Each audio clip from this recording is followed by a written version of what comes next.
Greetings everyone, welcome down to the shop. You are watching Prop Live, and on this episode I'm going to be doing some casting of some very special molds that Bill made a couple years ago. These are little adorable coasters that are made to look like shields. They're so cute! These things are super old, but I wanted to get a couple more casts out of them before they eventually became unusable. They're already getting a little harder and not as flexible. Bill made these back in like 2014, I think, for a Christmas present for some friends, and some people ended up with them that you might have seen on their shows, like the Tested guys have a set. And he made the little shields and put the Skyrim logos on them, like there was a Riften one and a Whiterun one. There's hardly any out in the world, but I'm going to make a couple special extra ones just for a giveaway on the live show today. There's going to be 3 of them, and I'm going to be using some different techniques, and they're not going to be Skyrim, they're going to be Punished Props coasters. So we got the molds that are already made. If you want to see how Bill made these, there's a post on our website. I'll link that down below. Here is the shield mold. Bill made a couple of these so that he could cast multiple ones, since these were given away as sets of 4. I will be making 3 different ones on the show. He also even laser cut out some cork backings that I'll be gluing on. It's they say Punished Props 2014, so I'll have to modify that one. You can just buy cork in a roll from a craft store and then cut out the shape you need. And it does laser cut if you do have one of those, or you can cut it out by hand. Here's the master that you can learn about on Bill's blog post on how he made these. But that's what that looks like. The first coaster I'm going to cast with glow powders, and what I learned from the last time I did this is it looks even better if I use a transparent resin. I'm going to be using Smooth Cast 325 on these guys. And the next one I'm going to actually do a little bit of cold casting, because the rim of the shield could be metal and look all awesome. So I'm going to brush in some cold casting powder and then paint the surface to look like the wood shield was painted and then has an actual metal rim on it. I'm going to be playing around once again with sparkles. The cold cast one, I'm probably going to be using Smooth Cast Onyx because it's already black. That way the resin will be black and show off the metal powder. Glitter ones, I'll use more of the transparent 325 and put some glitter in it. And what I learned last time was not to put in too much glitter because some air bubbles get caught. So hopefully this will go better than my last attempt. And I'm sure glitter will get all over the shop again. So that's just how life is. I also have a bunch of fun colored tints. This is a purple I might use. I also have a blue. I have some other stuff. You'll notice that these little sample containers of tint leaked a little bit, even though we try and tighten them down all the way. So right now I'm getting purple on my fingers. So we keep those in a separate container and try not to tip them over. Now it's time to cast some of these guys. Whee! You're not going to help at all. No, I'm not. Since these molds are pretty old and Bill cast quite a few copies out of them, I try to give them a little bit of extended life by spraying in some mold release. And I let it set for about half an hour, and then I wiped out the excess. That gets rid of any of the dirt or dust that's been building up in there, and also kind of softens the inside of the mold a little bit. The casts from these pop out pretty easily, so they don't tear as much as some other mold designs would. This first cast is getting the Ignite Fluorescent Blue pigment that I really love. The only bad thing about this guy is you have to mix it up really well. It separates, and you have to stir it. You can't shake it because it's a really, really thick, strong pigment. And that's getting mixed with the blue-green glowworm powder, so this will glow in the dark. And for the resin, I'm using Smooth Cast 325. I found that this makes the glow-in-the-dark powder look really cool, and it shows it off pretty well. Yeah, you see the top is all liquidy, but the bottom is super chunky. I have these adorably small, tiny mixing tri-corner containers. These have the measurements on the side, but they also have easy to pour tops. And with resin, you can clean them out or let the resin cure inside of them and then pop the resin out when it's hardened, because these are flexible. So these are reusable, which is great. And they're so tiny! I also have their bigger brother version so that I can pour the side A and the side B separate and then pour them together in this container. The reason I am using 2 separate containers and then pouring into a third one is I'm finding that with Smoothcast 325, if you don't mix it all the way in some areas, it will still cure, but it will cure an opaque white. So you'll get white swirly bits in there. So if I get any resin on the side that's not mixed, then when I go to pour it, that unmixed resin will pour into the mold and that won't cure transparent. Also, I won't pour all of the resin out into the container. I'll mix a little bit extra and leave that in the bottom because the bottom never really gets mixed all the way, even if you scrape around a lot. And you notice when it does cure, you can look in the leavings in the bottom of the cup and you can see there'll be a little bit of white swirly stuff. Also, this resin's getting a little old, so that's becoming a little bit more of a problem. This stuff does have a shelf life and we've had it for about a year. I've got equal parts of the Smoothcast 325 poured into the different containers. I am wearing a dust mask because I'm working with powders. For this type of resin, you put the pigment in part B, and it doesn't take very much because this is transparent resin, so I'm just going to use a little popsicle stick. It's probably like 3 or 4 drips of material, and that'll get mixed into part B. So it's kind of got that lighter fluorescent color. So now I'm going to take some of the glow powder and dump it into the mold and tap it around. This is kind of like how we use baby powder to dust the mold or cold casting metal powder. This time this is the glow powder. And in person it looks like a greenish blue. On camera it's a little blown out, but that's like a greenish blue thing. Make sure you get up all in the crevices. Tap it all around. And you don't want to leave too much in the bottom here, like you won't want to leave these chunks there because the liquid won't be able to penetrate it and you'll get like a chalky, bubbly surface. So I usually just turn it upside down, lightly tap it, and then I take the leftover powder. I'll just dump that right into the part B. And I am going to take a fresh popsicle stick and add a little bit more glow powder to the part B. And this stuff will sink a tiny bit, but it's okay because it's a 1-part mold and the back of it will be resting on the ground since it's supposed to be a coaster. You want to make sure that there are no unmixed parts in this container. It might still cure just fine, but if there's any unmixed parts, it will turn more of a white color, especially if you have older resin. So I'm going to pour these both in, and I only have a couple minutes of working time. So I'm just going to pour them in at the same time and try and keep them away from the edges. I'll make sure to scrape the sides and scrape the bottom. Alright, I'm going to try and pour it in just gently, maybe around the edge. I don't want to displace any of the powder on the bottom. There we go. Otherwise you'll see a little spot with not as much glow powder where I had poured it. And I do like to tap the mold a bit to make sure to get any of the bubbles that are probably caught on the bottom. For the next shield, I'm going to be using metal powder in the same way that I did the glow powder, so that way I can have a buffable metal surface on the edge of the shield. This resin is a lot less picky than the 325, and I have a very, very short working time. This is the Onyx Fast. So I'm just going to measure equal parts, put the powder in the side B, and also dust the inside of the mold with a powder. It's always important when you work with metal powders to wear a respirator or a dust mask. You don't want this stuff in your lungs. Also, make sure you're wearing eye protection if you're going to be wafting it around in the air. And you see the part B is already an onyx cool color, and this is great to back the metal powder, so I don't have to add any tint to this. I'm just gonna take some of the stainless steel, tap that into the mold, tap it around. Quite a bit. This powder is going right into the part B. So I think what I'm going to do is when I pour this, I'm going to pour in the center, and that way I'm not going to pull any of the metal powder off the edges where I actually want to keep it. Since the center is definitely going to get painted, I've decided. Once this gets poured, I have to work quickly because this stuff does not joke around when it says fast.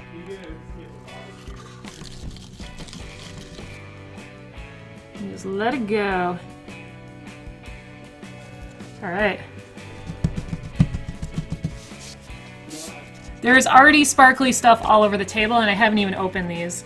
Alright, I'm putting on a dust mask and I'm going to pour these into a container and mix them up before I add them to the resin. I'm gonna have all the spark.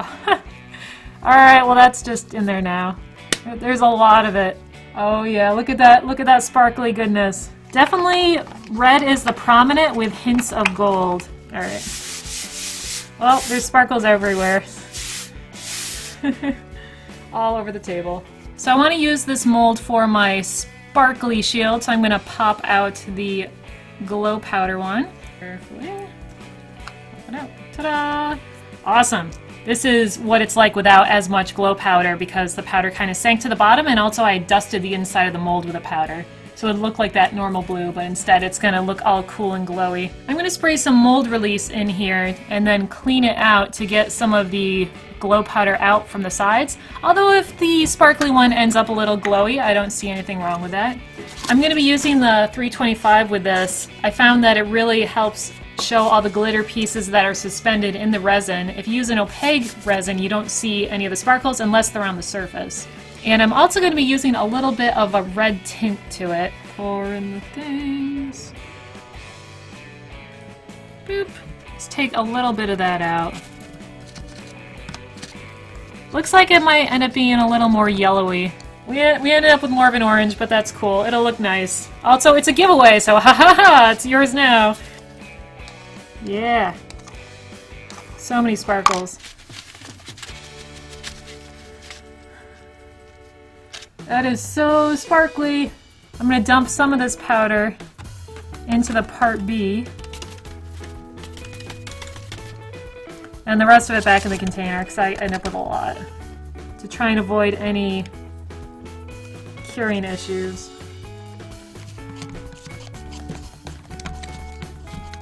Pour it into a corner and let it flow across the mold, hopefully not displacing as much of the glitter.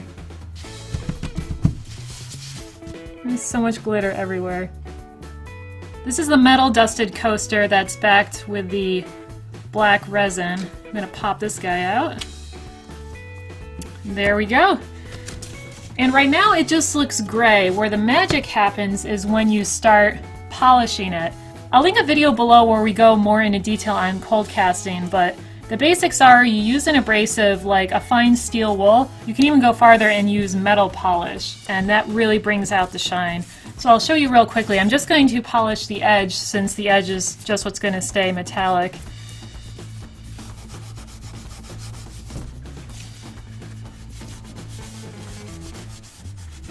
It's kind of hard to see on the live stream, but I have taken steel wool to the edge of this shield and then buffed it with metal polish. And it does have a nice shine to it in the high areas. Oh, you just put it outside to charge it up? Yeah, I guess charge it up. So I have, it already looks a little glowy just in person. I'm gonna put a box over it, and we'll see if that works. Oh, over the camera and everything? Ha! It's kind of glowy. What if we just blast it with a flashlight? What? There you go. Okay, that's pretty cool. That's crazy! Awesome. That's so cool. Right. And there's a sparkle on it. For the shield of the metal powder, I'm only going to keep the edge all shiny and cool and metal looking. The wood part I'm going to paint to look like wood, and then over that I'm going to put a splash of color like the shield has been painted, and then put a logo on top of it. To my acrylic paints, this is just a red-brown. I'm going to brush some of that onto the wood. And then we're just going to do a couple different layers of browns and then put a darker wash inside the crevices. I'm just going to mix in some black to get a darker brown and go over some of the areas again.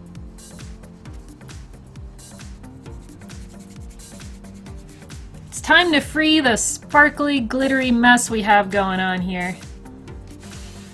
What? Okay, that's ridiculous. It kind of looks like a red metal. A lot of the gold sparkles I think got kind of overshadowed by the red powder. I can still see some of them in there though. It'll be fun to do some kind of symbol painting job on top of that. Yeah, you can still see through it. That's pretty cool. I mixed up some of the green paint for the wood shield and I'm just kind of brushing it on, leaving the wood showing on the outside, so this looks like it was just kind of hastily painted by hand. So Bill came along to the rescue for figuring out a stencil for this coaster. If I had read through his old blog post on how he made all of his coasters, I would have seen that he made a little 2-part stencil holder that's just a hard material and not an adhesive, so that way he could reuse it. So this was just cut out of 2 pieces of acrylic. It was cut on the laser, and that way we could use the thin design of our logo and have it stay together and not have to worry about adhesives or anything, because I would have had to clean this up a bunch to make sure that stuff would stick to it. And now I don't have to worry about that because this just sets right on top of it. I do need to tack it down on the sides though. If you're worried about overspray with your stencil where the paint kind of seeps under the stencil, you can spray on a clear coat before you add your color. The clear coat will seal in any of the gaps around the stencil so that paint won't get into the crevices. I probably won't worry about that with this guy. Yeah, the shield's gonna look very Iron Man when we're done with it. I have some gold leaf paint I'm gonna try and just lightly dab into the stencil. I don't want to smush it in there. Normally you'd use like a stippling brush like this guy, but it won't fit in the crevices.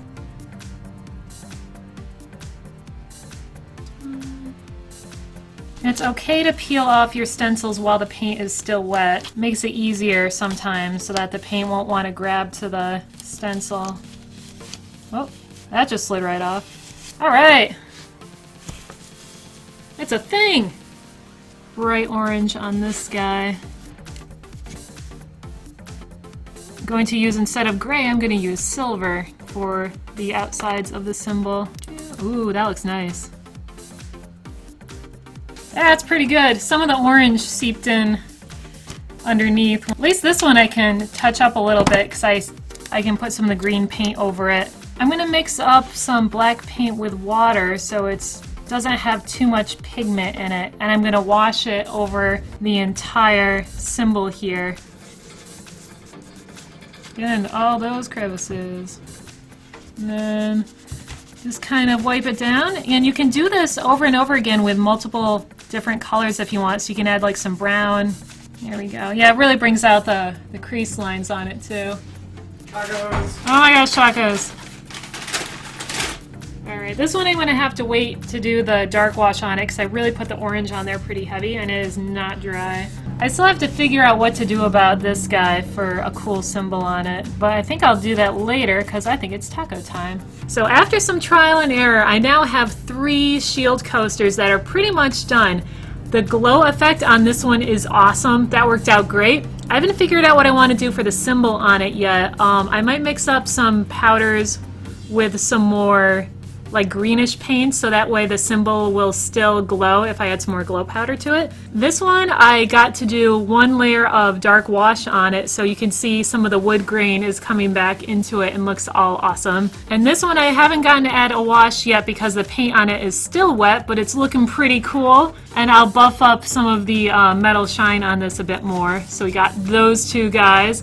And this one has a bunch of sparkles in it, but a lot of the sparkles I think got kind of stuck in the middle, and the bottom layer is all of that beautiful red pearlescent, which I really like. I want to use this more in casting stuff. I don't know what for, but it's a really pretty effect. It's the one called Red Devil.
So there we have it. We got to play around with the shop a bit, and I got to give some of these away to the chat. If you'd like to enter future giveaways, make sure to tune into our live streams. We do them occasionally. And also below, I'll link some of our molding and casting videos and also some of our cold casting.